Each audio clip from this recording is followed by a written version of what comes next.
ابو بکر official voice کے تمام سامعین کو عقیدت و برا سلام۔ آج کا موضوع کلام کہ شیطان دو سمتیں بھول گیا اس لیے ہم بچ گئے، اس کی حقیقت کیا ہے؟ پیارے دوستو، ویڈیو میں آگے بڑھنے سے پہلے اگر آپ ہمارے چینل پر نئے ہیں تو ہمارا چینل ابو بکر آفیشیل وائس کو ضرور سبسکرائب کر لیں کہ ہماری ہر ویڈیو کا نوٹیفیکیشن آپ تک بر وقت پہنچتا رہے۔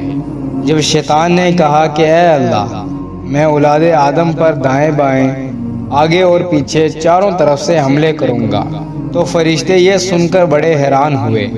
اللہ تعالیٰ نے فرمایا، میرے فرشتوں اتنے متعجب کیوں ہو رہے ہو؟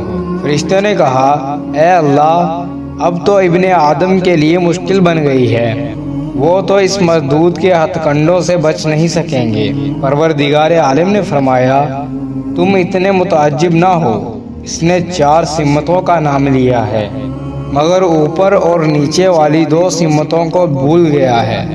اس لیے میرا گنہگار بندہ جب کبھی ندامت اور شرمندہ ہو کر میرے در پر آ جائے گا اور اپنے ہاتھ مانگنے کے لیے اٹھائے گا، تو چونکہ اس کے ہاتھ اوپر کی سمت اٹھیں گے اور شیطان اوپر کی سمت سے اثر انداز نہیں ہو سکے گا، اس لیے ابھی میرے بندے کے ہاتھ نیچے نہیں جائیں گے کہ میں اس سے پہلے اس کے گناہوں کو معاف فرما دوں گا۔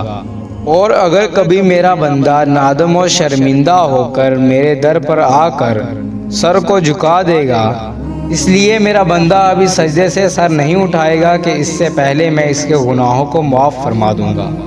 میرے دوستو، اوپر اور نیچے کی سمتیں محفوظ ہیں، اس لیے پروردگار عالم سے اپنے گناہوں کی معافی مانگ لیجئے، تنہائیوں میں ہاتھ اٹھا کر معافی مانگیے، سجدے میں سر ڈال کر معافی مانگیے۔ رب کریم ہمیں آنے والی زندگی میں شیطان کے ہتھ کنڈوں سے محفوظ فرما لے اور موت کے وقت ایمان کی حفاظت عطا فرما دے، آمین ثم آمین۔ اسی کے ساتھ ویڈیو کا اختتام کرتے ہیں۔ آپ سبھی اپنا خیال رکھیے گا ہماری نئی ویڈیو آنے تک، اور مزید ایسی ویڈیوز دیکھنے کے لیے ہمارا یوٹیوب چینل سبسکرائب کر لیں۔